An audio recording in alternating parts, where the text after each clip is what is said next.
Hello, you. Welcome to Chosen Family. My name is Brooks Hudgens. And I am Kian, McHugh. Today we have with us some incredible guests, the wickedly talented, the one and only Mona Matsuoka. Thank you. And Taryn Slattery. Yay! Now that we've kicked it off, now that we're ready. we've given you a little bit of backstory on why we brought you here today, and it's all based off of friendship.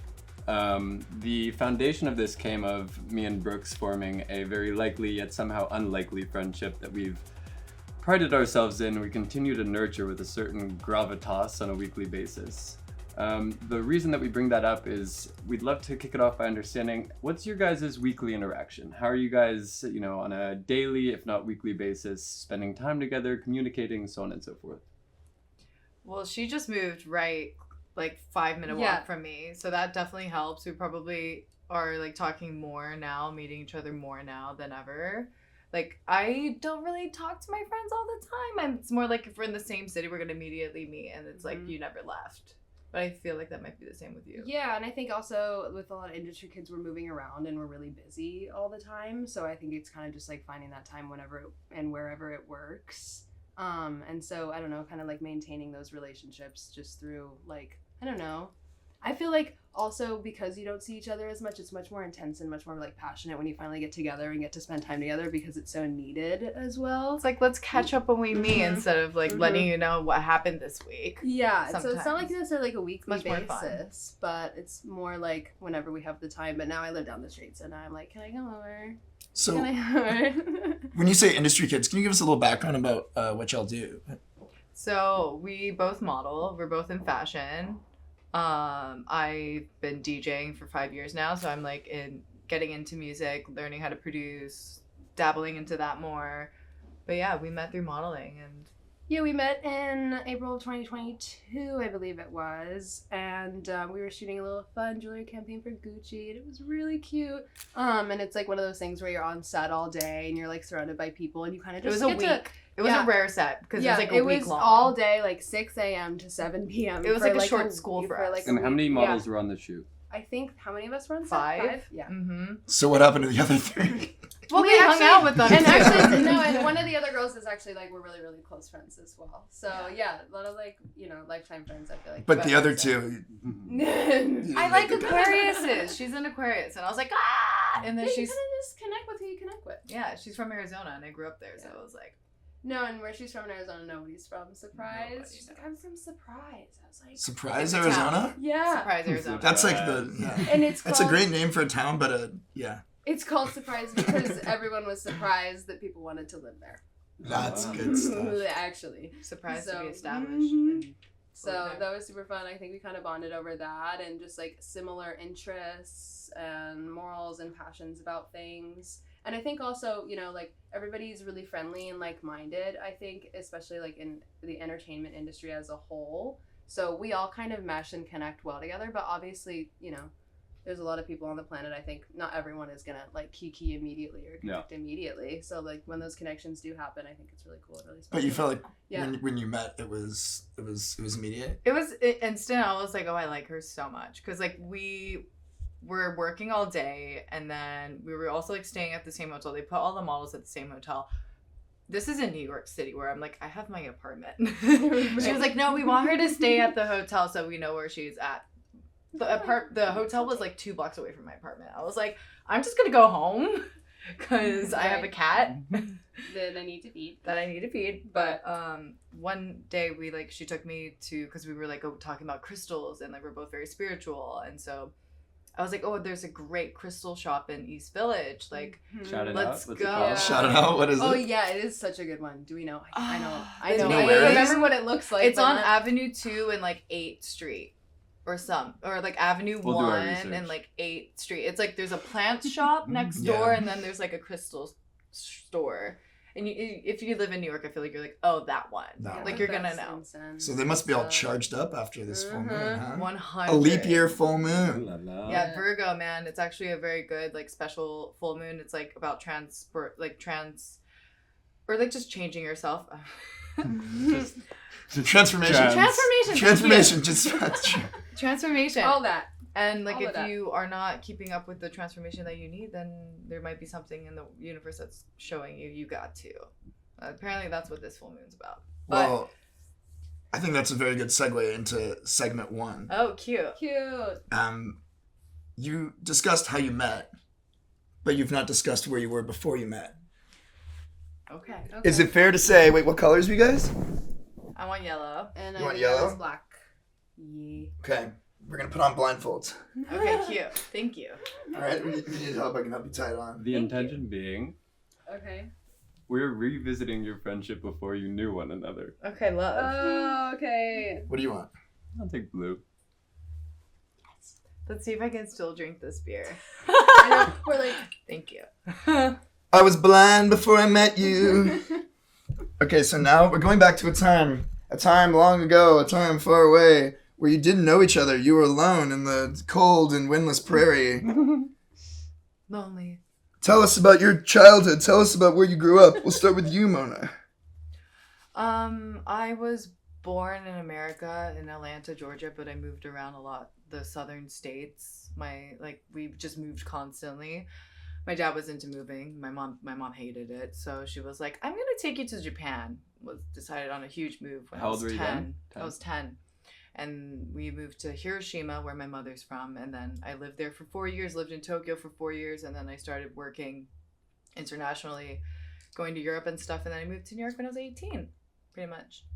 And that window that you described that you were working, I mean, that's still pretty young. Can you tell what was the kind of like work focus then, and how did it feel working that age?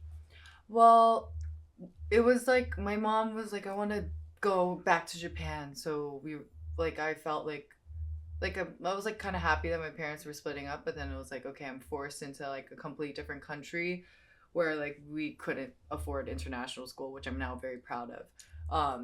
But so going to Japanese school, my Japanese was shit. Like it was so bad.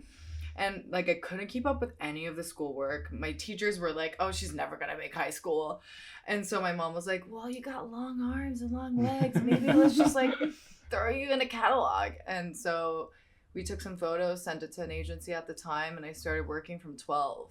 12? Yeah, really, really, really early on, doing some really cute Japanese magazines, and then started walking from like 13. So how do you get discovered at age 12? Who's making that? Like, how do you? Well, who's so my making a mom, call? my mother. Is that even It legal? is there, yeah. So there it is legal, and Japan is very crazy. And also back then it was still legal to be like, right when I started, like you had to be 16 to be doing shows in Paris, and I think in America as well. But I was still like 15 in Milan Fashion Week doing shows. Wow. Back then models would be really, really young, like 15, 14 and stuff, which is really not good for your mental health. Yeah. But yeah, I was like, this is so crazy doing blindfold. Well, it's good. I kind of love it. I kind of am so peace over here. It's like your ASMR. Like, yeah. Holy shit. But yeah, no, it was kind of a lot of pressure. For me, like as like a super young girl, like just like I liked doing it, and the moment I started doing like shows in Japan when I was like 13, I was like, no, I want to take this seriously. I want to become like an international model. But like even though my ambition was there, I don't think I was really not mature enough to like handle like the pressure, and also like I just had a lot of pressure personally from like my family, like from my mom mostly. So I think that was like a huge struggle that I go to therapy for.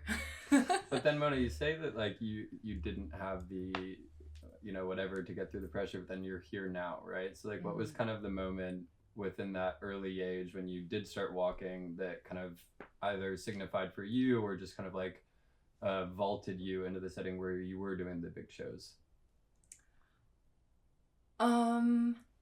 I guess like what like motivated me, or like, I don't know. What was the step? Like what changed? Well, I walked for Prada when I was 13, and that was like changed. When like I had other models that were international around me. I met Hannah Gabby, who's like an icon, and I've always like seen her street styles because she was like all over the street styles and had the best style ever. And I was just like, oh my God, I'm so nervous. And she's like, babe, you look gorgeous. You got this. Don't worry. And then I killed it. And so I think that was really when I was like, no, when the moment I turned 16, I'm going to Paris, which I did, and then did a bunch of shows. I was very lucky, and it all just kind of flow, and it went, it almost came too fast for me, which I wish, like, I think that happens with a lot of models, like things come too easy and then you kind of don't appreciate it enough, and then later on you realize how good you had it. Yeah. Well, what's your advice for young models feeling overwhelmed in that same situation? I think, like, take it step by step. It's okay to feel overwhelmed and like all the emotions that come with it, like just embrace it, because that's like that moment that you're gonna feel that makes you feel alive. Like that's why like, it's great living, is to feel all these different emotions, and it honestly makes you so much stronger. And then you come out of it and just like be grateful and admire what you've just done. I think appreciate it more, then it makes life so much better. And then everything that comes with it, you just like flow and you get used to it. You get like okay with the things that don't go your way because of how much you appreciated what you had, Can you walk us up to right before you met Taryn? Where were you in your life? I was DJing so much, so nightlife was like really heavy in me. Just a lot of night outs, like a lot of nights out. And everything that entails. Literally. Yeah. And then I don't know, it's just kind of, I think Gucci was like it put me back into fashion, honestly, because I was like out of it for a while. I was like DJing mostly, doing some commercial modeling jobs here and there, and then Gucci like brought me back in. And then to meet Taryn, like, honestly was eye-opening for me, because like she's the new generation of models. And like she like is also a new generation of like just like kids now, even though she's an adult. But nah, I feel like you're a kid until you're like 30. Yeah. For sure. Adult child. 40. Yeah, 100%. Taryn, before we jump to you, Mona, I want to go back to what you said about meeting people in nightlife, because I think that's something that you and I have like a pretty deep commonality of. A lot of people that we've met and we call, close friends or found family, we've met out. And for some people who might not partake in nightlife or might not have worked in nightlife, it's complicated for them to understand that you can really form these deep relationships on the dance floor or at the after party, so on and so forth. When did you kind of realize that you were a creature of the night, or a night flower, or whatever term you want to use? Well, to be honest with you, I started going out from a really young age in Japan. Like, especially because I was modeling already, and like all my friends were adults. Like, and I would just like be able to get into places like a fashion party or whatever that was like, super illegal. But at the time. Yeah, like was definitely like going out from a really young age. So I always felt like, I always loved nightlife. I always loved music. I've always been obsessed with music. And I think that's the majority of the people that go out, is like they enjoy music. But it's a little bit different here in America, because like it's a place to meet people, is how people look at it more here in the States, which is also really true too, because I've honestly had like really, really deep conversations like what I had with you with Kian, like at an after party. I don't know, like when you're kind of like very much in a fucked up, very vulnerable like super vulnerable place, it's almost like I'm back into like my 9-year-old self, and I'm just being like wacky, but also like super like easier to open up about your traumas or whatever. You get to like get deeper with some people, and then you're like, oh no, I know your trauma, like I'm like, I know your childhood trauma, but I haven't like hung out with you during the day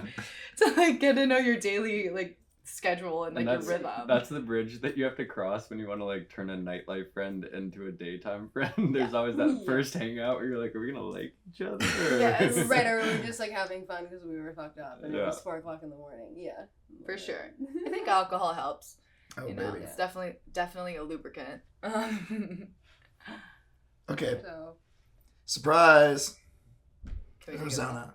Surprise, Arizona. What? So Tucson, Arizona, and we're leaving it on. But tell us about where you grew up, what it was like, and a little bit of backstory how you got here. Growing up, I grew up in Tucson, and it's a really, really beautiful place. I think I didn't appreciate it, obviously, as a kid. You know, you grow up anywhere, and you kind of get numb to your environment. And then once I started traveling around, I was like, oh, I actually grew up in a really, really cool spot. It was, you know, it's not a huge city, but it's definitely not small. I had like a lot of opportunity to like really experiment with things. My parents were really big on making sure that I'm an only child as well. We're both only children. I don't know if either of us mentioned that, but Oh wow. and so my parents were really big on, you know, anything that I wanted to try or learn how to do, etc. And I was always really interested in fashion. I was really big into Project Runway as a kid. Board game, you spin it and it gives you a little thing and you have to draw it on the mannequin. So cute. And so when I was around 14, I think, my mom had 14 or 15. My mom had a friend that was in the photography business for like more like weddings and events and stuff like that. And she took some photos of me and we sent them in. And that was sort of the beginning of that. So I got signed when I was 15. And I didn't really work that much, like little things here and there. I went to Miami though, actually, to work when I was 15. Worked in Miami for a little bit, did some cool stuff, and then kind of just coasted. They wanted to kind of keep me out of the light a little bit and wait till I turned 18 to do it, because at that point, this was post Me Too movement, so most of the brands were not working with anybody that was underage, so you couldn't really book a job or do anything anyway. No. Unless you were a child celebrity or you know what I mean, or stuff like that. Yeah, I know Winter changed like the Vogue laws and made it like 18. And yeah, like, which honestly I like. I think that's like necessary. Yeah. So I graduated high school and immediately went out to New York that summer, and I got signed. And then by that fall, a couple months later, I walked my first show, which was Bottega. And I was 18 at that time. And so then after that, everything just kind of like catapulted into the whole world and like moving around, and I'm meeting all these crazy people. And I loved it. It was amazing. I think definitely little bit out of your, you know, comfort zone. You could like grow up and you have all these expectations of what that stuff looks like and what you think it's going to be. But I think definitely you are forced to befriend people because you're in such a pressurized environment and you're around all these kids that no one knows anybody, and everyone, you know, is having to perform and look a certain way and be a certain way and like be on their game, you know. And I think in that way, like the relationships that we form are kind of almost like sibling-esque to me, at least, because you don't have a whole lot, like you don't know these people, but you're also going through such intense stuff with them. And a specific type of intensity. Yeah, and it's also like a world that most people don't really understand. I think was like my point I was trying to make earlier, is that it's like, you know, you grow up and it's like sort of unfathomable to a lot of people, I think, like what it looks like backstage and that whole environment and like what we're doing and stuff. And so it's kind of nice, like, you know, when you make friends that are in it too and they get it and they see it and you don't really have to explain. It's just kind of that unspoken thing. And so I met Mona about like whatever 7 months later, something like that. And that was like one of my first like really big campaign jobs. And I had worked with Gucci before, so it was nice, a familiar team and stuff like that. And when we met, I was definitely seeking out like friends. I felt like I needed, I wanted to be surrounded by people that I looked up to and respected, and that I felt like, you know, would be good to surround myself with, like, as I'm like, you know, because I knew that I was young. I think that was also something that was always kind of drilled in, was that I was younger than most of my peers, and that the people that I gravitated towards were older as well. And so when we met, it was kind of like, you know, you're backstage and you're behind scenes, you're on set, you're whatever, and it's kind of, everyone's running around, it's kind of chaotic and whatever, but you start to have these little conversations. Like it starts off as like something like really little, or even, you know what I mean, like in the dressing room. And you kind of just start to chit chat, and then you notice that, oh, I really like this person, or I really respect this person, or I've seen their work before, or, you know, I know who they are, maybe I don't. And that kind of just really quickly blossoms into, I think, some of the coolest relationships because they're so unplanned as well. And how has first impression of Mona changed? Like when you first met her, was it pretty sound from that moment on? I think my first impression of Mona, I mean, it would be so different than what it is now because I feel like when we were on set that day, it was a lot of really long days, and we were shooting 2 separate campaigns, so they're kind of filtering models in and out. So we just basically had to be there. So you're just like kind of hanging out all day. And so it was really like low vibe, you know what I mean? There wasn't really much going on. We didn't talk that much. Yeah, no, to begin with, yeah, honestly. like that's why, yeah. I thought like you were just like not really speaking that much. Yeah, like we really didn't start to talk that much until another girl who's that we're both still friends with now. That was just super bubbly and like super, and so she kind of got us. The 3 of us started really talking about things, and then that kind of carried over. So in a way, I kind of do owe that to her as 100%. Well. Yeah, for sure. Do you want to shout her out by name? Yeah, shout out Imari. There we go. Love you. Yeah, and so that was really nice. And sometimes you need those people because I feel like we both are kind of like we are good at mirroring, and so it's kind of like if you have someone that's really big and bubbly, it's like, well, yeah, like I'll I'll follow along. And exactly. So, yeah, like she we'll kind of go brought with that out with the flow. It's like feed each other, feed off each other for sure.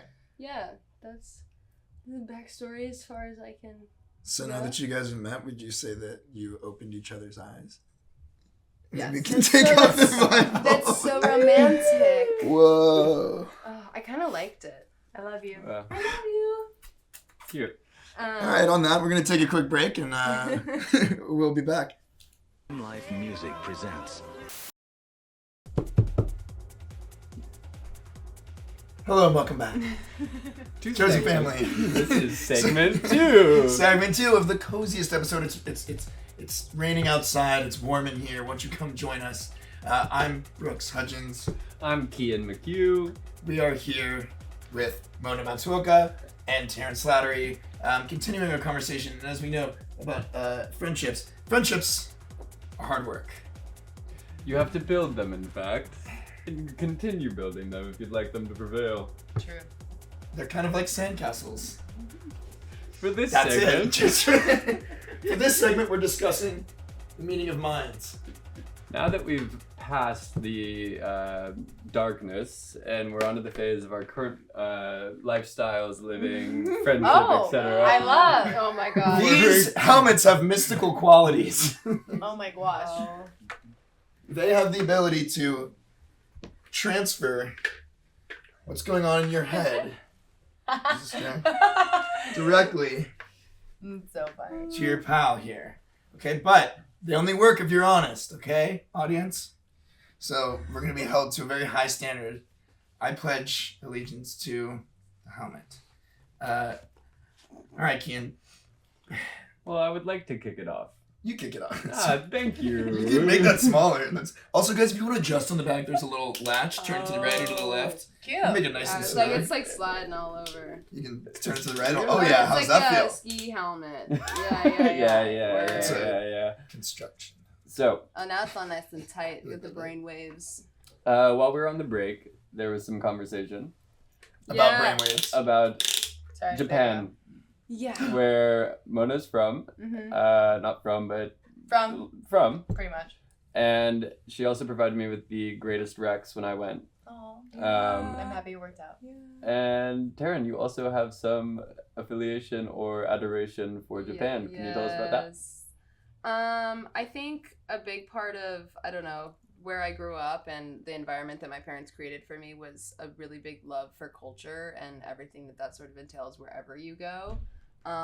Do most people from Arizona share that sentiment? I think if you're from where I'm from, because it's super close to the border, Yeah. that is definitely like we celebrate all of the Hispanic holidays, and most people can speak at least conversational Spanish. So I think everybody kind of has, I would say more than some places in America, I'm sure, a little bit more of a opening into culture, and like it's Cool. a little bit more there. And so it's funny though, because when growing up, I wasn't really super interested in anything outside of what I had kind of created for myself in terms of like my hobbies and interests, and I wasn't really thinking too much outside of myself. And then I think as I got older and I started to travel again, I realized how much my parents had given me in the places that they had taken me. And that kind of created this new obsession with like going everywhere that I can possibly go and digging my toes into every bit of soil. And just soaking it up and experiencing it. And then I kind of noticed that there were little things about different cultures and different places that really resonated with me and that I really clung to, or things that I felt like, oh my God, where was this all my life? Like I was missing this. And so I think that really started when I was traveling, and then it was like, oh, I really, really want to go to Japan. And this was actually, I went to Japan after we became friends. And I lived in Tokyo. I lived in Shibuya for about 5 weeks. Yeah. And I made so many friends, and I just fell absolutely in love. And I think it's just something so interesting about this whole idea that we associate this foreignness in things that are outside of ourselves that can be kind of intimidating, or it's like, you know, this isn't where I'm from, so I feel like I can't affiliate with this or associate with this and indulge in this. But I think that that's not true, and most people are very open with sharing all of that with anybody who is interested. And so I think that was a big thing that I really gained appreciation for, especially going there. It kind of reminded me of being in Mexico in the sense that everybody is so like in love with people who are interested in learning and participating.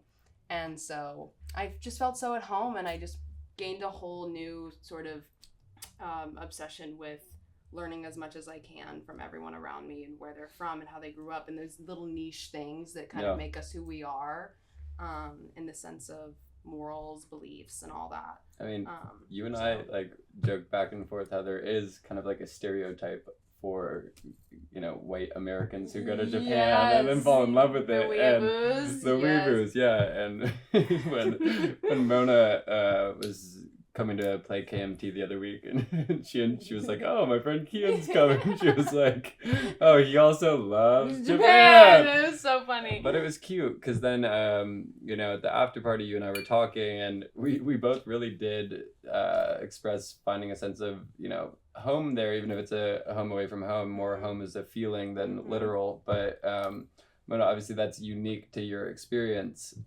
It's so funny because I see a few of my friends that like truly treat it as their home, like what you guys do too. But then I have friends that like continuously go there. They're like, that's where our honeymoon spot is. Like we go there every year, like almost more than them going back home. Yeah. They like go to Japan more because they feel more connected there. And I find it so crazy. Like you can find such a connection to a foreign country. And I think that's beautiful because I feel like our souls traveled so much that it makes sense what you can like feel almost like at home to. Like sometimes even if you go home, or even like the places that we grew up, we don't feel that connected to sometimes.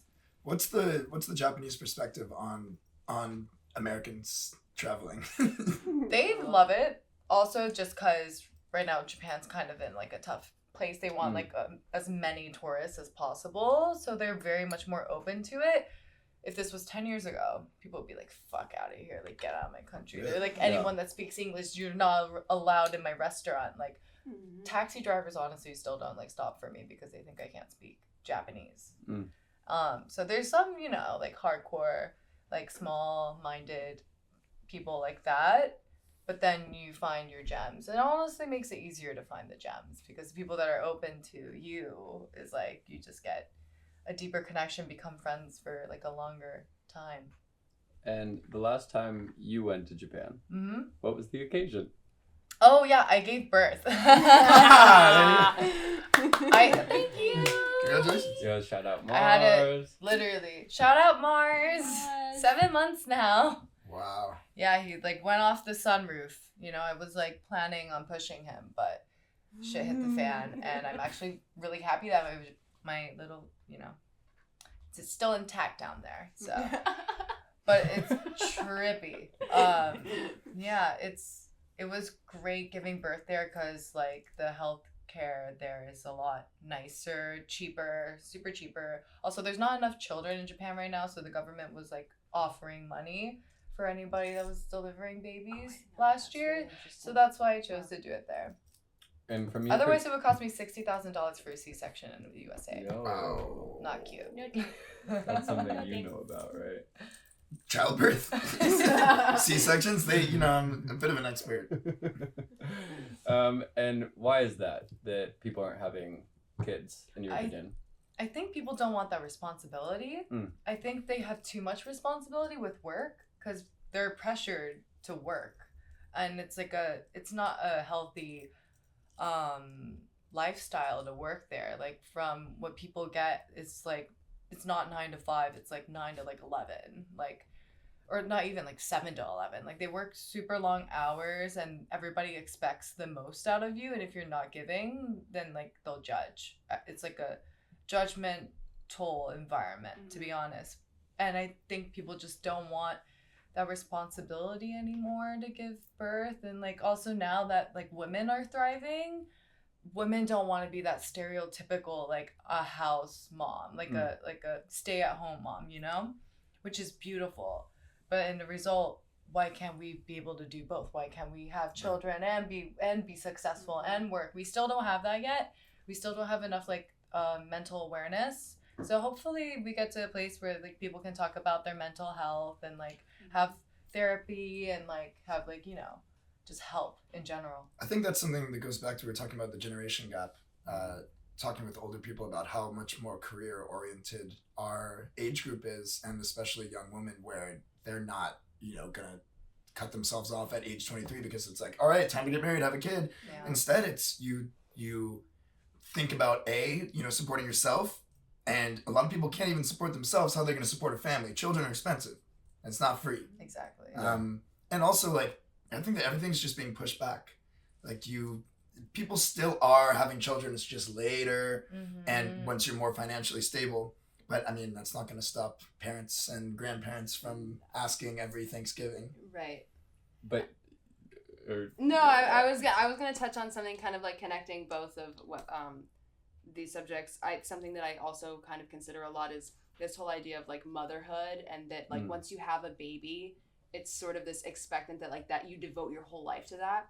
And I think a lot of women for a really long time have sort of lost their sense of self and their individuality to motherhood, because that's what is expected of them. And so I think now, and going back to especially I lived in Korea a little bit, and that I was there during all of the big protests for feminism, and that women are refusing to have babies for this reason, because women are realizing that it's the societal pressure from generations of beliefs and family isn't totally necessary. And I think it's become such a big thing now where women are being moms and also still maintaining themselves and their individuality. Not changing a thing. And that's something that you need a lot of help. Mona as well. She literally popped a fucking baby out, came home, and immediately got back to everything that she was doing before.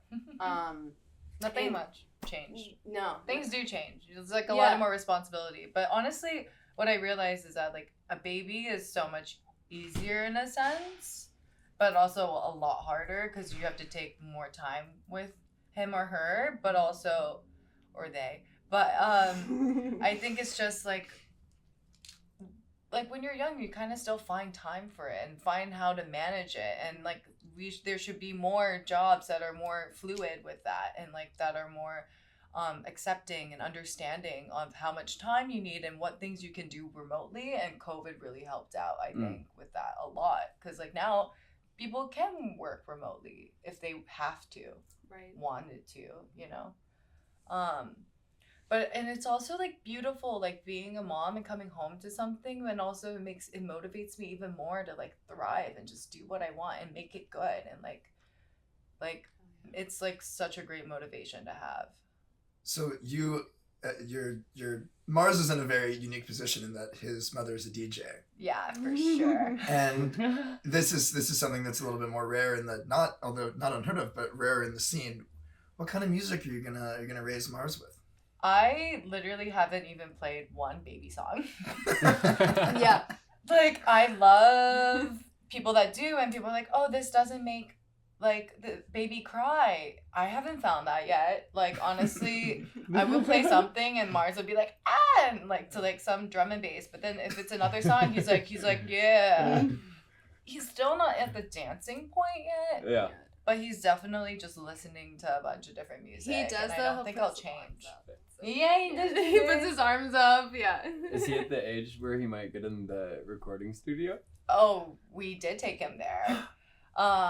Which was like the cutest thing ever. We like recorded his voice and it's so freaking cool. Like now I want to like just have him on every track because it's just like it's so cute to have like a baby voice on loop. You don't even know until like someone tells you it's like That's a baby. baby. In Baby the voice background. is synth. Literally, it's Yes. synth. It's so It's good. so synth. Also, like with everything that you could do now with auto-tune and everything, it's hilarious. And how'd you land on Mars as a name?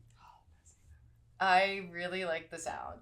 I was like, I just like the sound of Mars. And then I was like, nobody's really named Mars. And then I was like, I want it to be rare. And then my last name is Matsuoka with an M, and my first name is with an M, and so I just wanted to stick with M. Felt very connected to the name Mars. And then my husband was like, and then Really? he wasn't into it. he at wasn't first? into it, Oh, and then he kind of grew on it, and I was like, it's gonna be It's Mars. good. It's good. I was like, what do you have? He's like, nothing. There you I'm go. like, it's gonna be Mars. And he requires this shout out.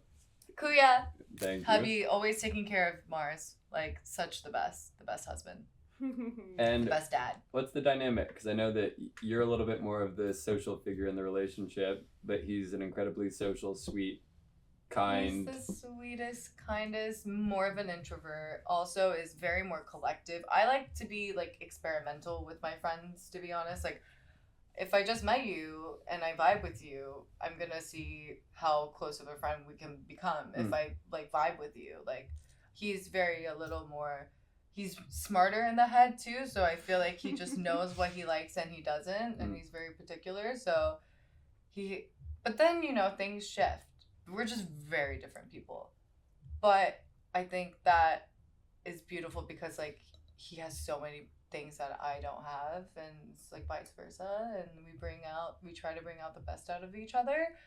A lot of communication, especially having a baby now, a lot more responsibilities, but he's like the best because I can literally lean on him and he can take You work up together. the You're a most. team. Yeah. Literally. And I like was just in LA for 3 days, not with Mars. I've been doing that a little bit more now. Like if I'm traveling for work and if it's short, I'll leave him at home with Kuya.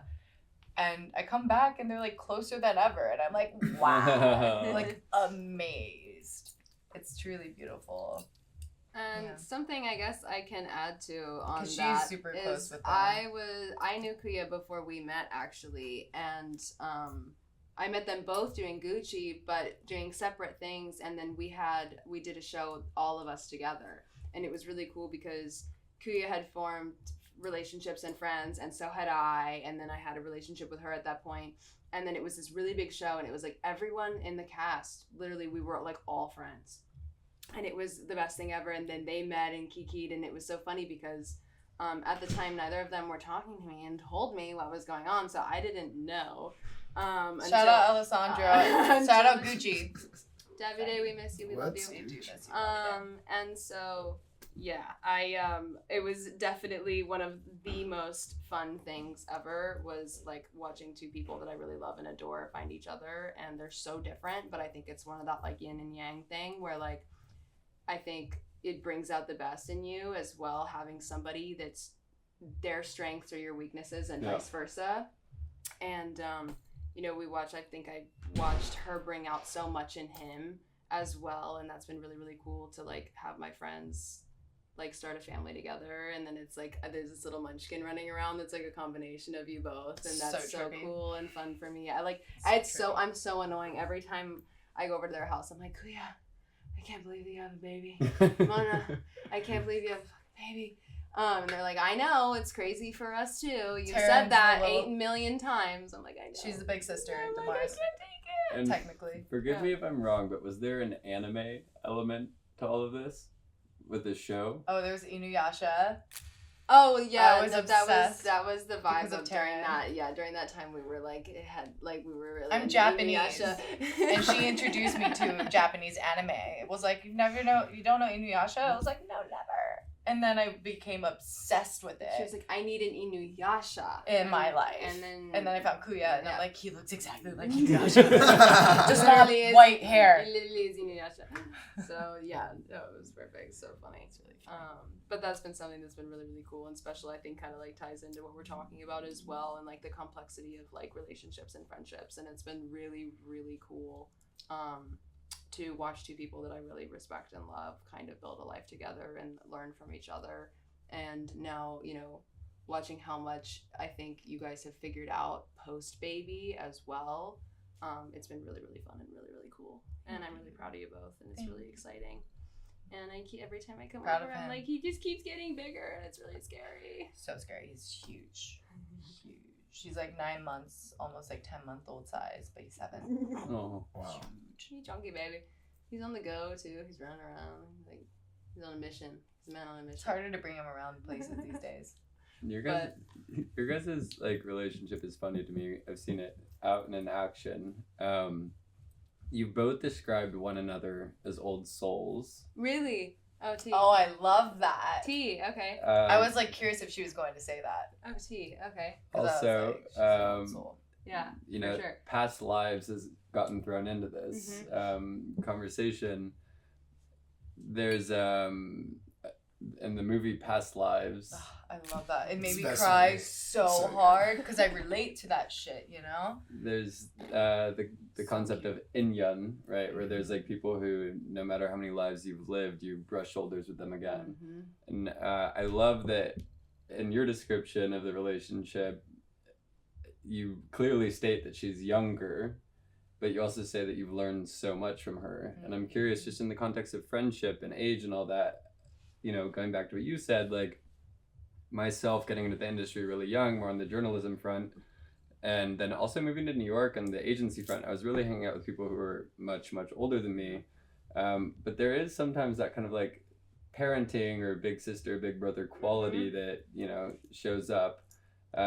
Within your guys' relationship, is it you consistently being the kind of elder despite being younger, or do you feel that it fluctuates?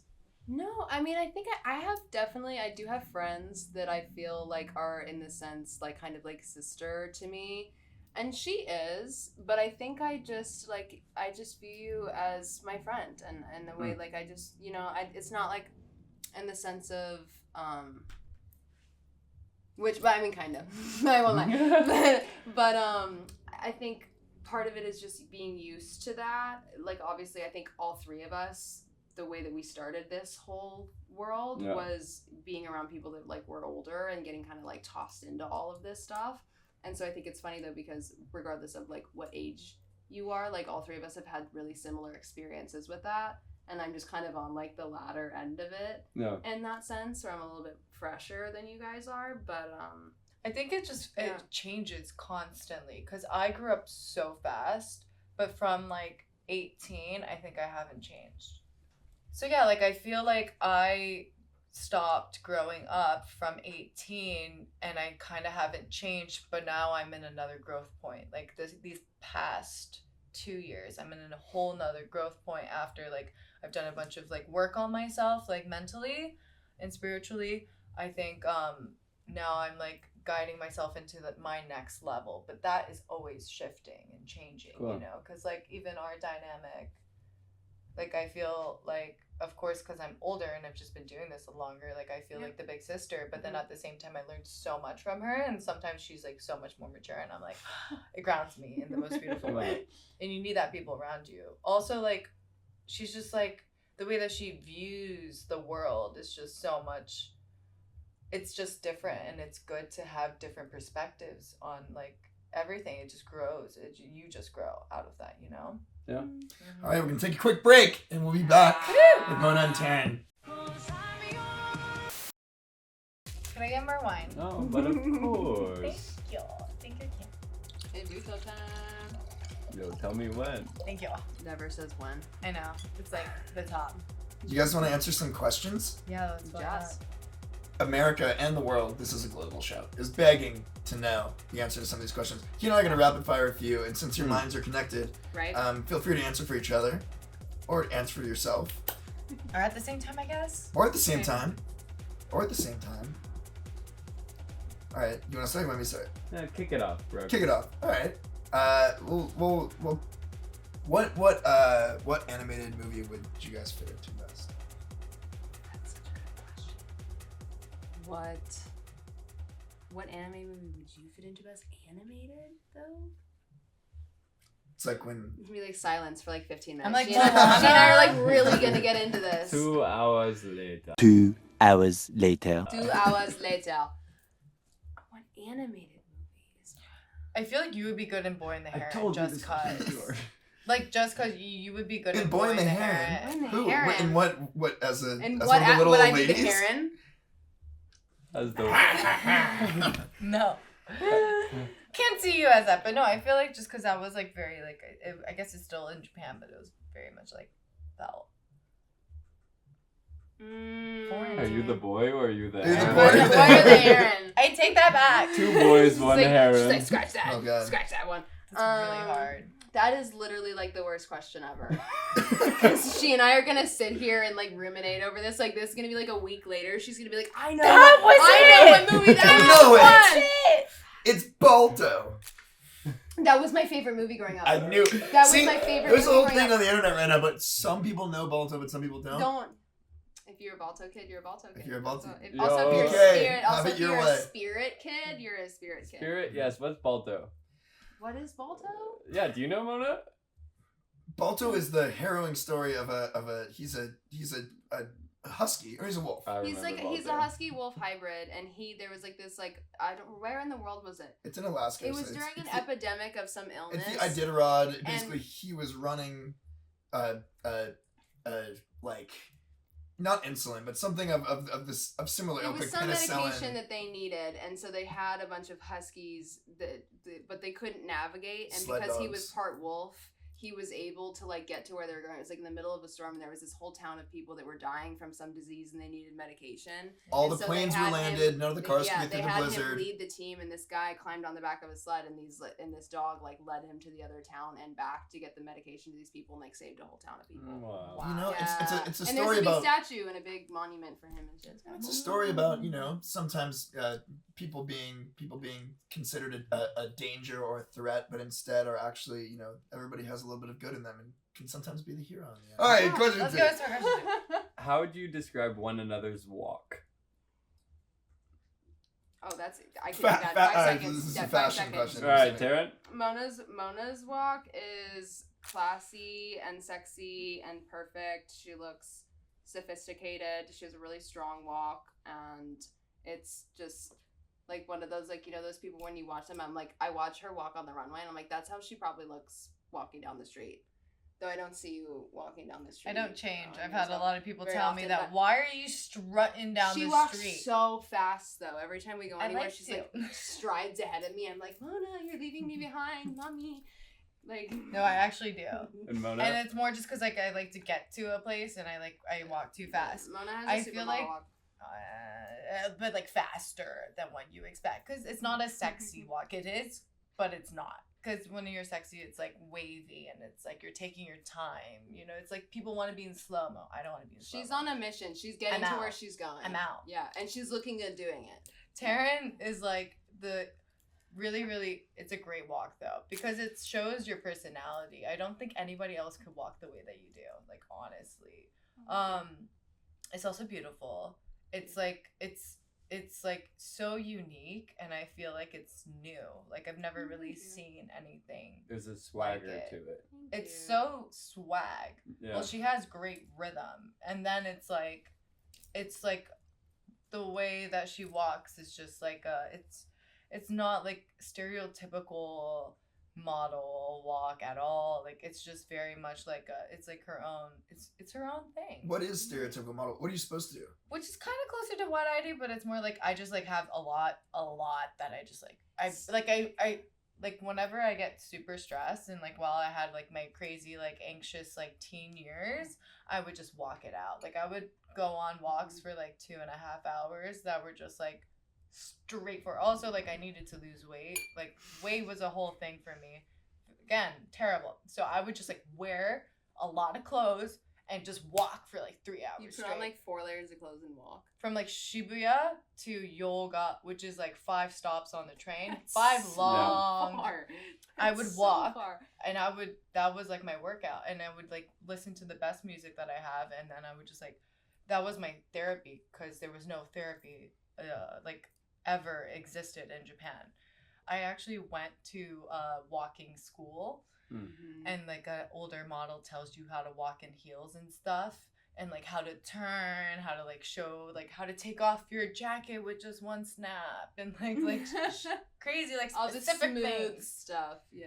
And once you do that, you get like kind of trained, but then you kind of take it yours and make it your own thing. But like simple walk And is, like, model it's walks different. now, it's so different than it used to be, Yeah. because you had the catwalk, and then now everyone's talking about the horse walk, which is much That's more always been a forward. thing. Yeah, and I feel It's like like what Naomi Campbell she does. has more of a catwalk than It's a like the horse knee. walk. I think The knee comes differently. out. Like Giselle is a really good example of a horse walk, and then like Shalom would be a catwalk.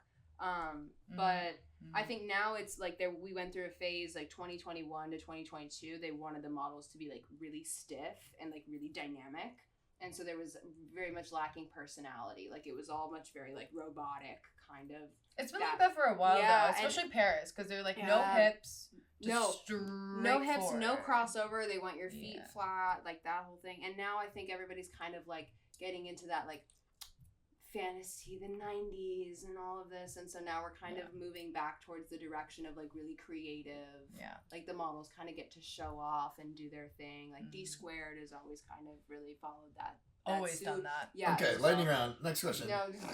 I know, it gets deep. It is, no, I mean this is interesting. Yeah, this is the stuff. yeah. This is the stuff that I want to know. Okay, what's the you guys can answer this for each other, but most likely reason that the other would go to jail? I for her, Yeah. I would say smuggling weed to another country Oh. would be like the only thing I see her getting in jail for, which is not a huge crime. Sorry. I guess it might be. Depends on the country we're in, but yeah. I would get in That's jail a for a lot of reasons. Really beautiful response. But Anna. I Thank you think for the that. easiest one would be drinking and driving for me. I would never do that though. I would never do that. I don't even know how to drive. For her, I was gonna say public That's also- intoxication. I don't even know how to drive. But thank God I don't. You because know if what I makes you a did- really great driver if you don't have a license is Yeah. So I have too much anxiety now that I know that I would never drink if I drive. So But if I did. drug Good. smuggling and Don't drink and public drive, kids. intoxication is the answer to that. She does Oh, not yeah. drive, but she would drink if she she would. drove. It's drinking If I and started boating. driving is- from 16, I would definitely have like probably like 3 DIYs. Like I can't speak to that. My permanent record is yeah, you can't look that up. All right, so we're being real. lightning round. We're being real. Lightning round. Yeah, next one. What is Drinking your buddy. be it physical, mental? What is your current self-care trend or tip for yourself? Like, what are you working on? I've been doing hot yoga that I'm obsessed with. Mm-hmm. I have a spiritual energy healer that I talk to every now and then. She really helped me when times were tough and like changed my whole self. Cause I like had huge trauma that I needed to get over with, but it was in, like in a spiritual place where you need to heal yourself spiritually. Now I meditate myself with like meditate all my chakras, I fill them. I'm very much more aware. Hot yoga helps. Cold plunges really help. I love sweating. I think it's the best thing for you. Yeah, those are mine. Sweet. Taryn? Oh my god, that's so hard. I think mostly I've been working really hard on doing and forcing myself to That's go where she's at. and do. Because I think I get stuck in this wave of like, if I, and this is partially like to my benefit and my detriment from my parents, is like, if you're going to do anything, you always have to do it the best of your ability. And then I kind of got in like, then it's all for naught. If I'm not in the mood and if the energy's not there, it's like, just do it. And so I've been kind of forcing myself to get the ball rolling and get that momentum. And I think a big part of that has been really just doing what I want to do with myself for me, in the sense of like wearing whatever I want, even if I have nowhere to go. and like Yeah. spending 2 hours in the bathroom doing my makeup, even though I'm just gonna sit in my living room. Yeah. Also therapeutic. Yeah, super therapeutic and super fun because then it kind of gets that ball rolling of like doing and going, and then once I feel really good about myself, then I'm more inspired and I'm more interested in different things, and I feel like I get more done and I start new projects and kind of, I don't know, playing dress up. Cool. That's the self-care. It's been dress up. Brooks, I'm gonna flip this question to you. Yeah. My self-care? Yeah, what's your recent self-care wave? Ooh, I've been putting my pint glasses in the freezer. So when I pour my beer, it's crispy cold. You're That's my Japanese. It's amazing. But I mean, my self-care has always been producing music, sitting down. I meditate on my keyboard and I get to pick any sound in the whole world. Shout out Alchemy, shout out Serum, shout out Surge, all my favorite online, because it's an infinite universe of sound, and you can just play in that sandbox forever, and there's nothing like letting your mind completely go. And even if you don't make a track out of it, and there's something about like the doing, it's the process of sitting down and releasing that is like so meditative for me. I lose my mind for a while. I turn off my phone. I don't even have to turn off my phone. It just fucking buzzes and I don't even notice. And people get mad. They're like, and then I'm late for shit because I'm like, oh my god, like I just passed 3 hours like that. Pro tip: if you want to pass the time on a really long plane flight. On a long airline. On a long airline flight, you should get Logic or Ableton and a little mini keyboard, and then you can it's just hours and hours and hours, and you can always be getting better. You can always improve. There's always somebody better than you, and you can constantly be achieving without having to and then you get to the music industry and actually releasing shit, and that's a whole other can of worms. But yeah. What about you? Yeah, what's Kian's self-care? Well, now that you ask, I'm obsessed with the morning routine. I think that the morning routine is the number one way to have a mental health breakthrough. Currently, I'm walking to Domino Park every morning, more often than not, and I post little things on the internet that come to my mind after listening to the daily, and the release of posting something a little bit vulnerable, while it can feel goofy sometimes, I think is actually very, very positive. Best quotes ever. Oh, thank you. Ever. And then the big kicker is meditating in the shower. I don't know if this is a thing, but this is only for New Yorkers, not for our LA fan base. Only for New Yorkers. Don't waste the water. Think about a waterfall.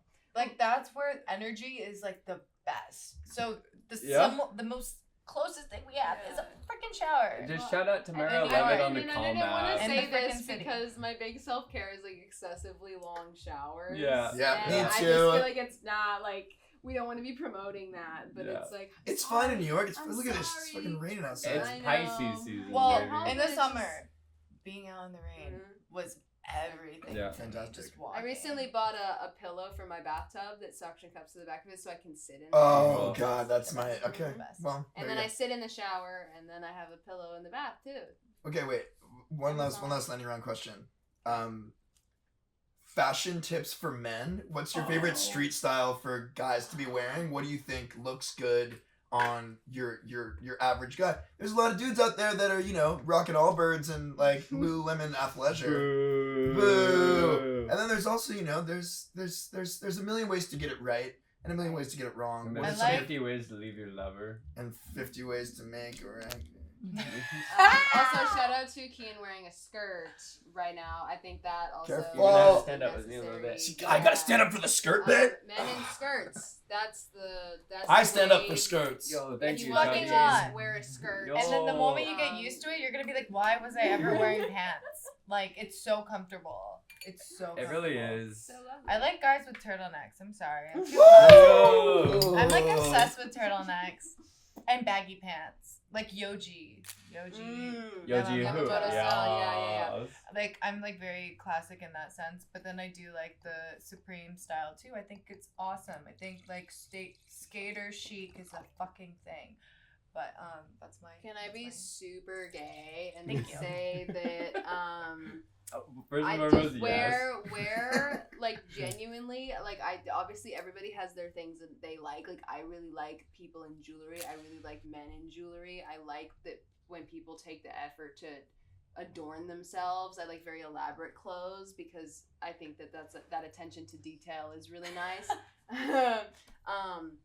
But genuinely, I think the biggest thing in fashion, especially right now, because we're recycling trends so heavily, and it's this, and then it's like, well, that's not going for this, is now I feel like I appreciate the most authenticity. And I think genuinely, regardless of what the clothes are, if you're wearing it and you feel really cool and you feel really good, it looks good. You could be wearing a clown suit, and if you're like fucking into it, it's like, damn, that's the coolest clown I ever seen. Wow. Okay. Well, on that note, it's not about what you wear; it's about how you wear it. Yeah. All right. We'll be back here on Chosen Family in a second. Thank you, everybody. 36 beautiful songs. And now it's a pizza party. It's a pizza party! Pizza! As you can see, we each have party hats. Thank you so much. And on this episode of the Pizza Party, we are rocking with Finny Pizza. Look at this gorgeous pizza box. Look at this box. Designer pizza. Designer pizza. It matches the color scheme of the afternoon. Looks like a great margarita pizza. Yes. It looks gorgeous. Shout out, Finny. So, on this segment of the episode, we want it to be open format. We also want to get a little bit into the deeper shit to whatever extent you guys are willing. Word. That's why we've been drinking to loosen you up and get the truth out. They tricked us. Okay. Alright, so, Taryn, let's start with you. Okay, word. In the current climate of you meeting a lot of people, be it in the industry or not, do you find that people your age come with a sense of character that you respect? Absolutely. Absolutely. I think it's not necessarily anything about age. I think I cater towards people who are well experienced, especially people who are experienced in things that I would like to indulge in. Can you name a few? Big one, her husband Kian. I've been desperately wanting to get into martial arts my entire life, and I've been a very small person, and I think that's something that's kind of kept me away from that.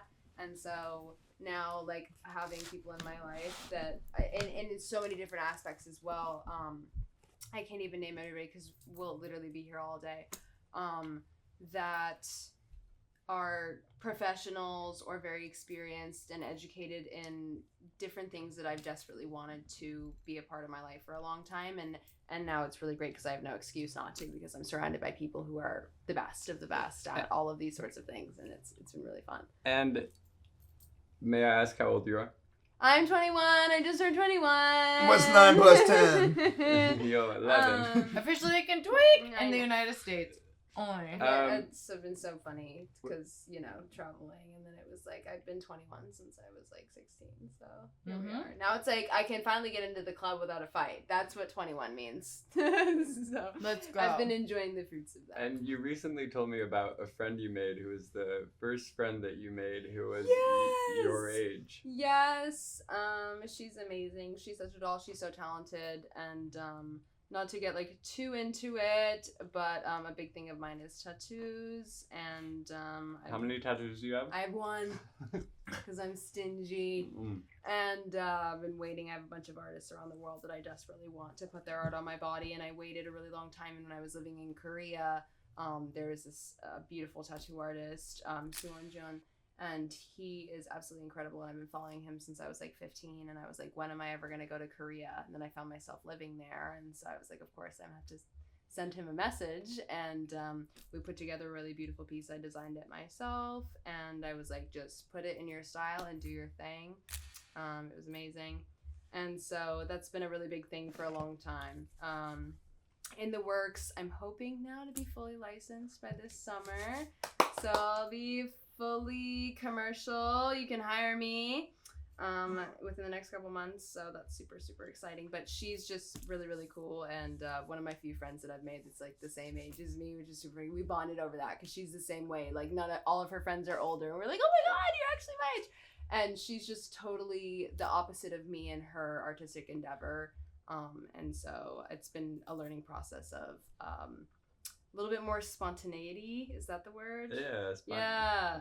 And what was the difference between your guys' elementary school experience? Oh, we were talking about this the other night. I just think it's absolutely. She grew up in the city, here like in Tribeca, and I obviously grew up out in the outskirts of Tucson, and so we were giggling the other night about how funny it is to think that where I did my recess and played hopscotch and traded silly bands in Bakugan with the view of like a mountain, she was like in this like concrete jungle, and like, you know what I mean, like when there's like crackheads walking around and she's like woo, and we were laughing about that, how funny that is, because it's just your reality, you know, that's just where you're at and what you're experiencing. It's, you don't really think much of it until you get out of it, and I think that's something really fun and special about like where everyone grew up. You don't really think about that's all anybody knows with New York is specifically. where they are. Exactly. Yeah. I think that's all you know.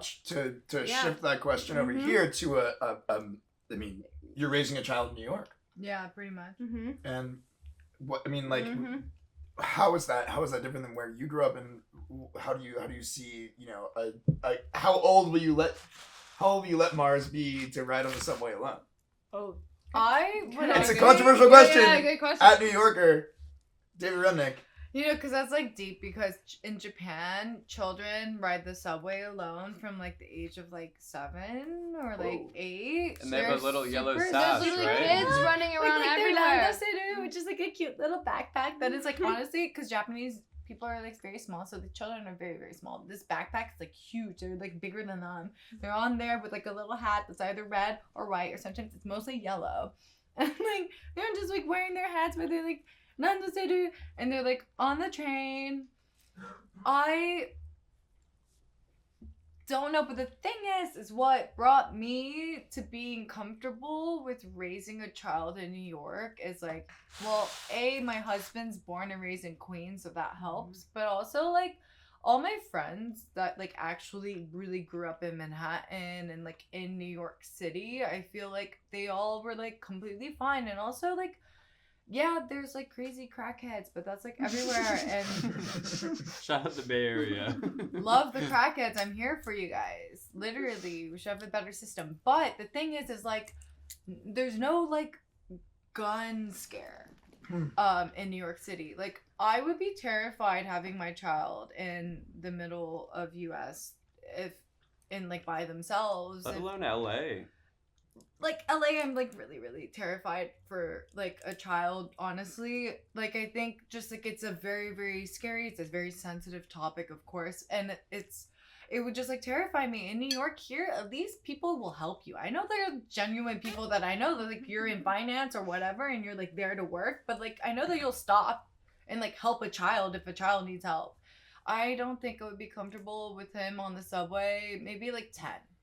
That might Okay. be As cutting somebody- it. Super young. As somebody who grew up But by 10, both in also these children now grow up so much faster than we think. They are so much mature now by the age of 6 already. I'm like, oh my god, you already like know what you want in this world. And that will shift. That will always constantly change. But they're so smart. They're so like aware and they know what's up. So I know that like if my child was the type of person to be like, I think this person is scary, I like this person, and if they already can kind of like judge like the people that they like, then I'm like, okay, you probably can like go on the train by yourself, try it out, maybe try it out for 2 stops, I'll meet you on the Yeah, other that's- stop. Right, I'll just exactly. test it out for a second, just cause, you know, we also like get judged of being like a terrible parent or a terrible mother, mostly if you're like, oh, I'm okay with leaving my child like doing this and that. I will like to be able to like gauge and test my children wherever they are in their moment, if they're willing to, if that's what they want, and like meet them middle way and be there to support them if shit hits the fan, if something goes wrong, I'm gonna be there immediately. And so the You know? interjection, do you think, I think like one thing that I really noticed though about like living in Asia was that this whole idea of these kids being able to go to and from school, to and from home in public was this sort of like everybody gets it and everybody's in on it, like society, everybody as a whole is like feels this sense of responsibility to care for other people's children and make sure everybody gets home safe. And so it was kind of like this agreed upon thing out there that that's what you do.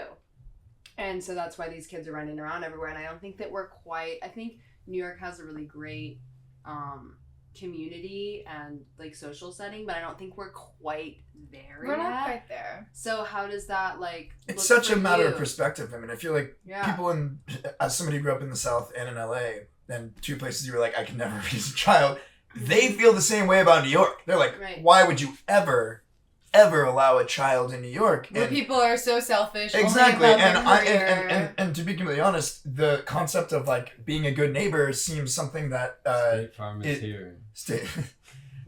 brought to you. True friends isn't real sometimes. And also like but sometimes it is. In a situation where it's like, you know, New York has community. LA struggles with community, especially in like white bread West LA and like the Valley and shit. Like, you know, people are out there calling the cops on anybody who's in front of their house. Like, it's New York, people are used to being surrounded by community and, you know, looking after each other and that kind of thing.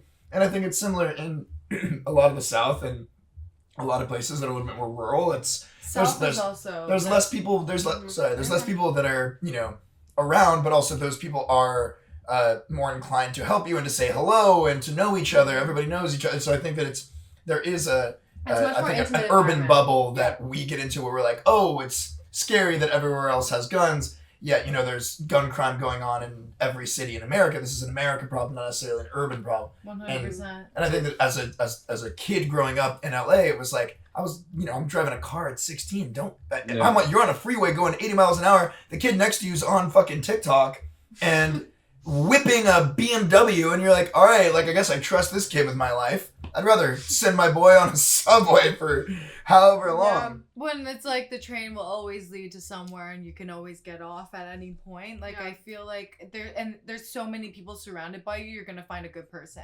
Mm-hmm. It's like, even if there's a lot of people that could be bad, you find someone that could help you and that are like, I just see more genuine people because there's so many more diverse and variety of people. I think I would be able to feel more comfortable with my child just roaming about the streets whenever he's like, you know, like 14, 15, 16, like if you wanted to like go to this place to play video games or go to this place to play like a sport that he likes, whatever. I feel more comfortable with him having more freedom here, just knowing that there's more people that would be able to like watch him and like guide him and know what things are. I feel more comfortable knowing my neighbors smoking weed. here. It's like either way he's smoking weed and drinking. Not you know, it's not like which is one not way the he's worst. not in the car. But then it's like also if you're like driving in that situation, there is that. It's all right. scary. I want to zoom in. And Okay. I'm gonna make it a little bit spicier. Spice it up. You got really deep there, so I don't know how you get spicier than that. I've been in New York for 2 years, and it's 2 been years, is it? 2 years. I was working music in LA before, and it was out of necessity. I came here on a really cool gig. Shout out Matt Projects. We love Matt. Love Matt. Kind of shout out Yeezy, kind of not.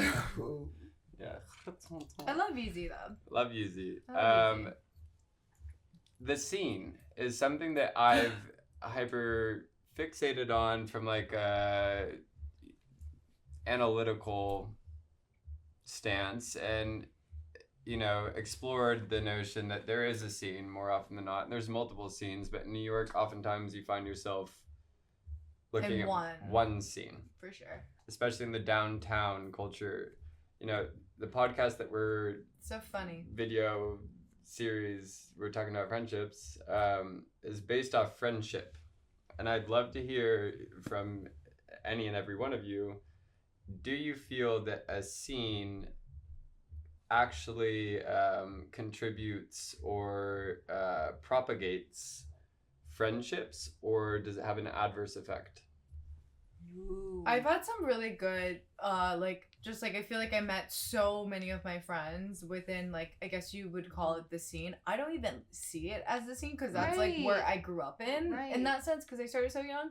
Like, I was like always around people that were creative, that were also like on TV or also doing creative stuff that was like out there that people know of. It's just like kind of more that you were like out there in a sense that you're not like doing work that you're not known of, right? Yeah. And this like idea of the scene for me is like so kind of crazy because Was that I never. you blurring it, or is there a scene that exists and you were able to navigate it?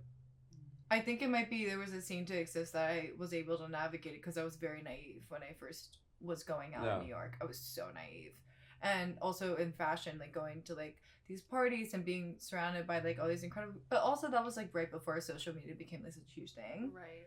So it was really like we were just there to be invited, and we were a group of people that people invited us to. Mm. Then it got to a place where then social media and there's like media has a background of it where it now is like a whole, it's like a movie setting. It's like a setting. Where example is the scene is where like I kind of connected to. It's like a setting and a scene. It's like a set is how I feel like people can explain the predetermined the nature of it. Yeah, because I don't see it that way. I feel like I don't even like if I go out, I'm like, oh, it's like this person's cool. I want to be if this person's there, but that doesn't mean I'm going to the scene. I've never had that perspective, but I think after going in nightlife and being in those places, because it like ends up years later that is the scene. Right. I found some really deep friends. I found friends that I thought I could get deeper with that weren't open to getting deep with. That's something there. Of course, people don't want to get intimate, and also people are social climbers, and they only want to like social. They only want to socially be involved unless they're able to gain something out of Taryn? you. That's majority of America. Yeah. Sorry. No, and I think like I can touch on that as well as something that I kind of wanted to like get into a little bit further that I was talking about earlier in the first segment, that I think you get into this very pressurized environment and you're surrounded by these kids that you don't know, you've never met, you come from all different walks of life, and something that I've found to be so touching and that like I genuinely cherish so much is that we build these really, really intense, strong friendships and relationships in very short periods of time because we're traveling together, we're staying in foreign countries together, we're navigating all of this crazy shit together As models, and you know, we're in this very highly pressurized environment, and I think it's sort of this, you know, being in that kind of space where you're seeing your peers at their best and also at their worst. You know, you're seeing them, you're seeing your friend open a show, and then you're also coaxing them through a breakdown backstage. And you see 5 them minutes before that. Literally at their worst. And so you're getting to watch these people that you've just met, and then you know, maybe, or you know them for a long time and you build a certain type of relationship with them. But you're watching them succeed and achieve their dreams, and then you're also watching them get beat down by the industry and by everything else. And so there's such a really, really beautiful dichotomy of that, of getting to see people in such a vulnerable and raw position, because we really are, especially in the modeling industry, at the hands of the all-maker. Can you in talk that through sense? So the No, that's negative like side? truly beautiful, Yeah. because like literally I think like people break What as does that you look fucking like? should, Like, what does that because mean? it looks it's like what you think it looks like. Oh, When it's you just think like- of someone breaking, the everything that would. But also some people But get there's a- defensive. Some Yeah. people just get defensive and they get mean. People get mean. Like I was so mean. I would be mean to the people that I was working with, or somebody that I like was just driving me. Can't Just imagine Mona being mean, because- but okay. Like literally because of how much pressure and how much shit that I should be, and then get mad at myself, and then what the was the pressure pressure you put on yourself. What was the pressure to do? Like what was It's you know? because like you are doing some great things, like, or for example, like walking for Chanel, walking for Miu Miu, doing all this, constantly doing that, keeping up with that. It's like, oh, I have to do this every season. And If I don't I'm do gonna this every press. season, I'm a shit what model. does keeping up with it mean? Does it mean getting the same gigs? Does it mean Getting booked for the same brand over and over again? It's Because like, that's the ideal. That's like what you're looking for. I think the majority of us are, you know, we want to, like, we have these dream brands, right, that we want to work with, and like people that we really admire, and What are they? we want to be a part of their creative vision. Mine is Margiela. I would really, really love to walk. I can for see them. that happening. Incredible. Very. You were wearing very nice tabbies. When you walked in. Yeah, I do have my tabbies. But I think that in that sense, like, we all kind of have our dream, you know, in that sense, but I'm not totally sure that It gets hard when you have an image of yourself where your goals are, and then when you don't meet them, when the moment you think you could, that's when patience comes in. Which is so funny because you both are like so casually dropping like. Yo, I know we're dropping like, names. I yo, know. No, we met at Gucci 2.5 What's years ago. Gucci? It was a 5 What's days Gucci? show. What's Gucci? What's You know? Gucci? And- But with everything in life, in majority, when you start doing one thing, you don't see it as something that's like, Yeah. oh my god. And that's what I said earlier in the segment. Right. That, like, to appreciate things, to take your time to really acknowledge what have you done for yourself. If you do that, you really appreciate every moment and find your own worth. That's the thing that people miss a lot, I think, is your own worth. We are worth so much individually. So freaking much that nobody could ever freaking imagine, even in your freaking head. You are so worth so much. And we lose that feeling, and that's why we constantly, like, gravitate for something more, and it's so meaningless. It's truly meaningless. Because there's, like, nothing more. Like, you've already done all these things. Like, be grateful. Do something out of it. If you got another gig from it, fuck yeah. Like, just live with it and truly ride and, like, enjoy every single moment. Because And this in that shit moment, will yeah. hit you hard. If you get too serious. That's what I'm like. I'm like, you can't be too serious about this shit, No. honestly. Do you find that that's parallel to music? Or is- 100%. Yeah. And I think that's why I'm You so should grateful say that I that, have yeah. this picked background. You picked two of the most difficult Industry, career no, paths, literally. and like they're Literally. both very famously Literally. also like I'm- you know, short Yes. short attention span, But the very thing is, very like, quick fuse. I'm okay with it. I'm okay with, like, I'm feel like I've been, like, literally, like, prepared to, like, go into this music industry now that is completely different. Also, so short span, so critical, Yeah. so much more critical, and also Way less money. exactly. And people just, like, do it for the fun of it. But I feel like, knock on wood, but I found some really great, incredible people that support me, and I am more grateful than I've ever had in my entire fucking life. And I think that shows a big difference. And I'm also like, that's not my end. I want to, like, save the world. So I want to continuously working for something that I want to do. And I think that's what humanity needs, is, like, work is actually a beautiful environment. I know it's not like that for a lot of people. I know people literally just work to have to, and I'm blessed We're to very, even very say fortunate, yeah. to, like, that I Yeah. am able to, like, feed myself just by things that I am inspired And by. that you enjoy doing. And yeah, I 'cause really not everybody enjoy it. gets to make money doing things that they enjoy. Literally. Yeah. It's like I finally have that gratitude for myself, which I'm very, very proud of, and literally appreciate myself for, because I definitely didn't have that. And if I had the music industry when I was younger, I totally would have destroyed it with my own self-sabotage. And thank God I'm here being able to realize that. But that's, like, not the end goal I think for me. Recognize It's- that. yeah, I was gonna say, You're like, doing a bunch of things, you get it. well, to chime in, like this is a kudos to Brooks moment. I've worked in music since I was 14, and So young. super young, and again it was journalistic and the collection, God bless. But it's very rare that you find an artist who is truly enamored with the process. We are a results-based generation based off parenting, and to go against that, or au contraire that, is kick ass, right? And, like, I think Brooks, in the last however many months, you know, leaning into our friendships, like, I've been like, you're so good, which is like, I struggle to compliment people if I don't mean it genuinely. but I really mean it, and it's really cool to see. But at the same time, you know, you and I talk, and it's an everyday struggle being a creative. And you looked at me one of the first times you hung out, and you're like, I'm gonna sell out like you one day. I was like, fuck you, fool.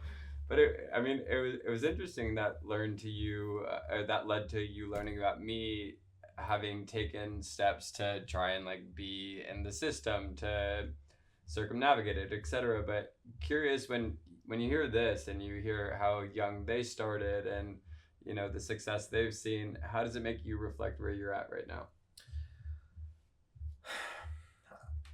I'll leave this as a cliffhanger and then we have to take a break. I think that something you said about it, how much of a blessing it is to do what you love for a living. Something that's not baked into that is necessarily success. There are a lot of people who try to do what they love for a living and fail. Mm-hmm. The hardest part about that is not giving up. Mm-hmm. And you keep trying and you keep failing, and there's this really, I mean, it sounds like such a cliche and such a meme, but it's like you need to try and fail and try and fail and fail, and like the amount of failure that I've gone through, like I look around myself and it's kind of a desert. There's the success, there's the people who've already made it, and there's the people who gave up, and then there's the kind of the hinterland in between. So on that, we'll be back. Chosen family, don't go anywhere. Call 1-800-818-6. Wait, are we in Bergheim? No, you're in Chosen Family. You're in Panorama Bar. Okay, we're not in Panorama Bar. We're more in the panorama of life's constant kaleidoscope of culture, art, beauty, and friendship. Brooks, run us Chosen back. Family. Run us back. We just left the cliffhanger. The cliffhanger. We started off with we started with blindfolds, talking about we were blind before we met you, and we're talking about friendship. Oh, now we're sparking spell. No way I'm gonna remember. We melted our minds with our helmets, and we'll undercut this. This will be great. And then of course we had a pizza party, a little bit more open format discussion where we left off on a cliffhanger, and I'd just like to put that to rest so we can move into our final segment, which is the time machine. But I just want to say that music is as fickle as Mother Earth, and if you get what you get in, you get out what you put in. And a lot of people are putting in some nasty, toxic stuff right now, and it will cleanse itself. I have a firm belief that music is you can commodify it, you can commercialize it, you can destroy it, you can bend it, you can break it, you can do whatever you want, but it's just gonna come back. It doesn't go anywhere, and it's also it has to get bad for it to get good again. But also, it's a personal thing. Like we went out and shout out Cynthia. I had heard the name before, but saw her last weekend, and it was goddamn incredible. And it takes pushing yourself to go to those little moments to remember that music really is all that it is. For such a powerful force in human life. It's abused. It's abused. But everybody loves music. It's there to be creative. You should be free without no judgment and being whatever, to speak your own truth, and for certain people to admire that and without taking judgment from it. A lot of artists feel so political with it, and I don't think it should be that way. All right, so for this next segment, which is my personal favorite, we've got a little something called Time Machine. We find beauty in things that are simple, but really shows someone's self and perception of others. So for this segment, we have 2 blank pages. 2 blank pages. And what we're going to do is give you guys approximately 2 minutes, otherwise known as 100... as long as you want. Otherwise known as 120 seconds. And we're going to ask you to do what you responded in your pre-taping. Okay. Which is depicting where the other one will be in 10 years. So we want you to draw a portrait. Oh God, I'm so bad at drawing. No, this is it's gonna be great. And we're gonna ask you questions. We're gonna ask you questions through the whole thing. So I'm gonna hand Yeah. each Also, of you. 2 minutes is really short. We're gonna give you a this few is more. gonna We're gonna give you a be few more. By the way, so this fun. is 2 paper minutes is fucked, on a you guys. frame. It's not a But- whiteboard, guys. You Paper can't and erase frame. this shit. You can't erase You it. do it once, Why? you're gonna fuck it up. What am I supposed to do? All right, you have Or you pen. don't. Give me a whiteboard. No, it's not a whiteboard. It's It's not a real whiteboard. life. Messy. All right, so start going, and just remember, you are drawing each other. You are not drawing. You are not drawing yourselves. Okay. 10 years. In 10 years' time. In 10 years, Mona. In 10 years' time, you're drawing Mona. You're drawing Taryn in 10 years. Taryn, you're drawing Mona in 10 years. And we're gonna distract you, so this is gonna make it extra fun. But we're also gonna ask each other questions. Yeah. Brooks, what was it Nine- like what's 9 growing plus up? 10? What was it? 19. 21. Brooks, what was it like growing up with all brothers? Yeah, I was gonna say earlier, you guys were talking about being only children. I grew up with 3 brothers. I am an older brother of 2. I have 1 older brother myself, so I'm a middle child, which is why I'm loud and closest to the camera and constantly looking at the camera. When I was a young boy, my father took me into the city to see a marching band. Alright, read your song. No, I didn't get to finish it. That's perfect. That was brilliant. But I need to see where survivor. But I think that it's a completely different thing where you get a piece of the pie, not the whole pie, but it makes you understand how to share and how to be selfish also. Know when to stick up for yourself and know when to stick up for others. Anybody lays a hand on my boys, I've got Brooks, there's this saying that. yeah, sorry. No, we do not condone Brooks, violence here at Chosen Family. there's a saying, only trust a guy with an older sister. What do you make of that? Yeah, I mean, I met the older sister already, and Not mine. Oh god. oh god, no. No, I'm talking about my fucking painting that I know. I'm so terrible. This is good already. Oh god, it's terrible. Oh my god. It's Alright, fantastic. Brooks, continue. Continue. No, I think that it's a testament to my mother, to my father, Hell yeah. and to my siblings that we all are stronger for it. You grow up and you become a unit, and I think that's something that makes good family and makes great chosen family is the ups and the downs, and sometimes when you fucking hate each other. We've been cursing, right? I feel like I just I feel like I just dropped used the the fuck F-bomb. bomb like But 5 times already. you hate each other, and then there comes a day. I mean, I remember when I was like 14, when my older brother all of a sudden treated me as an adult, and I remember specifically the day when I was driving my younger brother, and I all of a sudden treated him as an adult.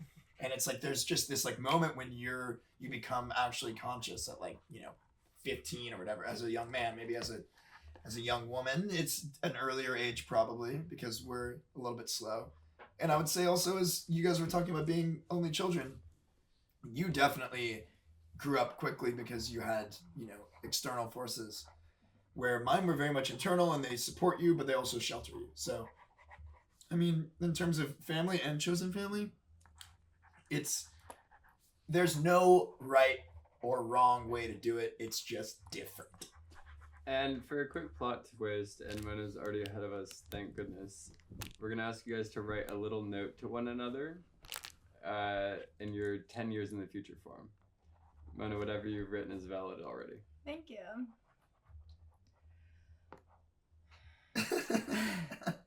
Don't mess with Texas. Yeah, you heard here first. Or you heard here last. Brooks, tell me this. Kian. Are you looking for love right now? Yes. And what would your perfect girl be? My perfect girl, probably 6'8". Preferably from an EU nation, so I get the passport. Probably not a DJ because both of us can't be in the, Actually, maybe we could go back to back. So maybe she's a DJ as well. But what about you, Kian? You looking for love? I've been in love, Brooks. And let me tell you, nothing will build you up and set you back at the same time more. But at this point in my life, I'm open to anything. And if I were looking for it, she would be 4'11", Yeah. An absolute jokester. And definitely a DJ. And not depressed. Good. Ask me why. How? How is she not depressed? She takes care of herself. She takes walks in the morning. She walks in the morning. She produces music. Makes a difference. And what was your and best of all, she's got a great counterpart. Hot yoga. Just Hot like yoga. you. Hot yoga, bruh. Oh, come on. She's got a great counterpart just like you. Oh, like friend. Yes. Friend. F is for See, friends. he's already too. met his love of his life. Together. Sometimes it doesn't have to be a partner. Right? To be honest with, yes. Alright, we're looking like we're coming close to the edge here. Oh, 2 more minutes. I'm not ready. Mona? Alright, flip it. This is Taryn in 10 years. I love that you wrote. What? Can you read us? Can you read us? I I'm gonna frame it Wait. and put it in my house.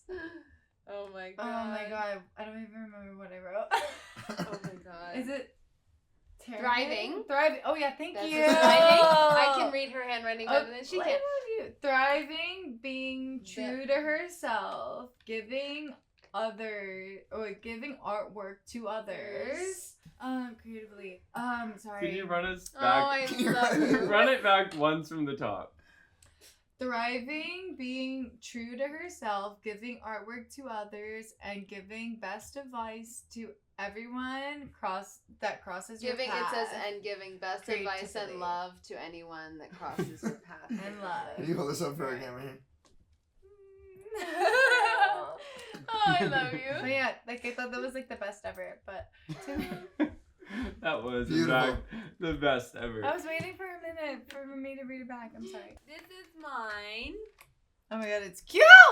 I How drew chic. little model mommy Mona. Look at Mars. The point is, she's a badass. And she has her little munchkin. Oh my And I God, just yeah. wrote, Mona, in 10 years, to my badass baby mama, I love you. I love you so much. And you have your little fancy fur coat and your bag and your pretty long hair. And Mars is rocking a crop top. And crop tee. Mars, yeah, Mars. gonna frame little that. shirt is a little disheveled. It's already framed. because- I'm gonna frame It's that. already He will be framed. It's 10. already framed. Oh my god, we gonna take it frame? Uh-huh.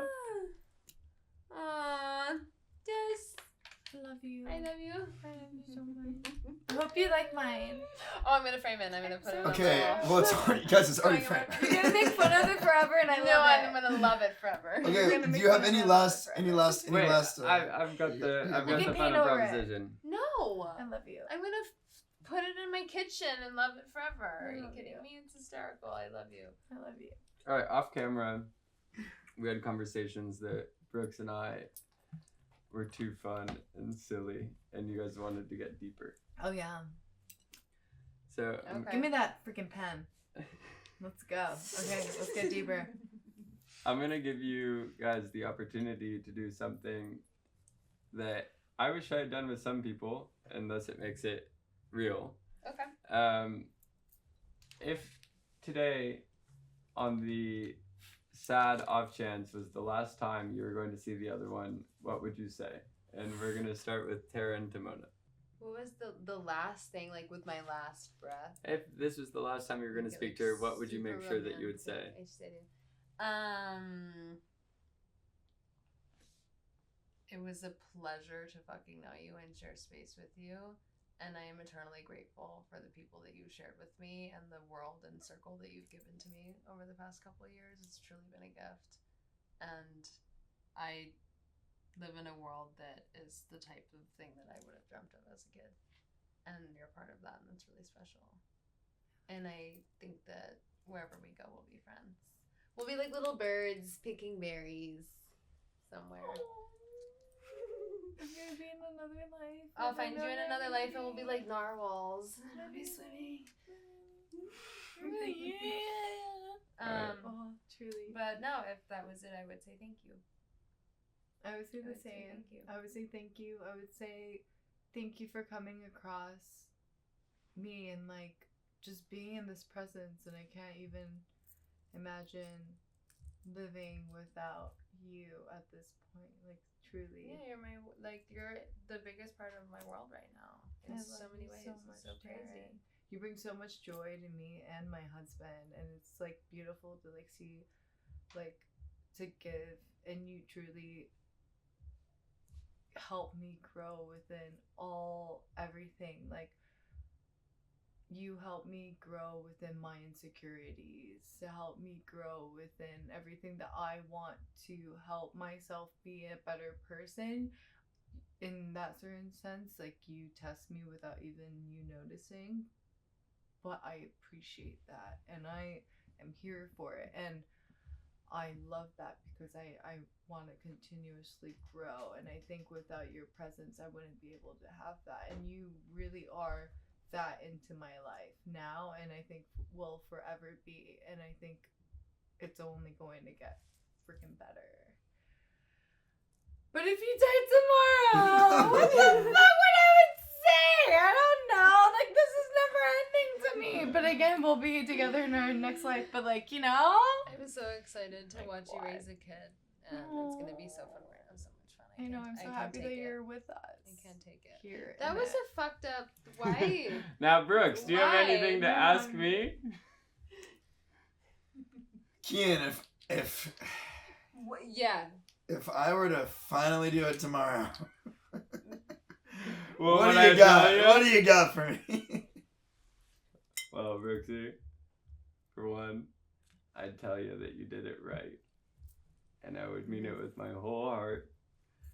And I would say that it's a pleasure to meet someone who I'm inspired by, but at the same time, I feel like I inspire without it ever being facetious or transactional or anything but just a goddamn pleasure. And I love you for checking me. I love you for not responding to me when I say something that, as you would say when I asked you, why don't you respond sometimes, and you responded, I just don't have anything to say.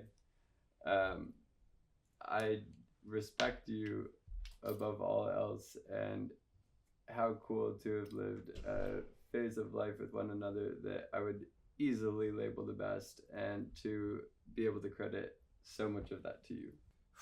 That's beautiful. Now, Brooks, if I were to walk out of the house tonight and make a wrong turn into the wrong type of neighborhood, Go to Berry Park.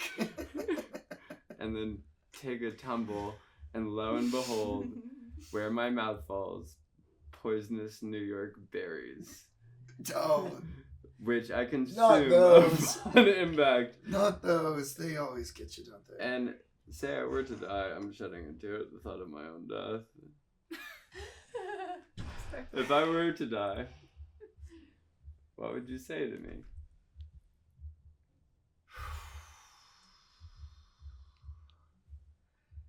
First of all, can I have your decks? Second of all, The decks are going to Tim. decks are going to Tim. 100%. 100%. That's going to Tim.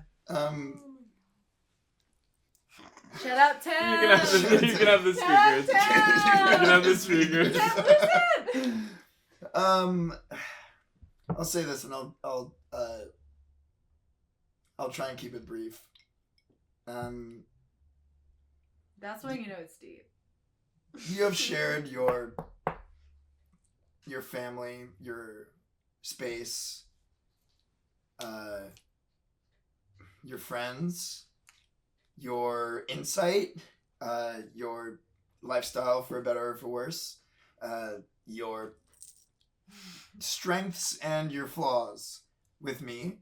It has been a learning curve. I am somebody who is stubborn, and you raised the bar for me on how to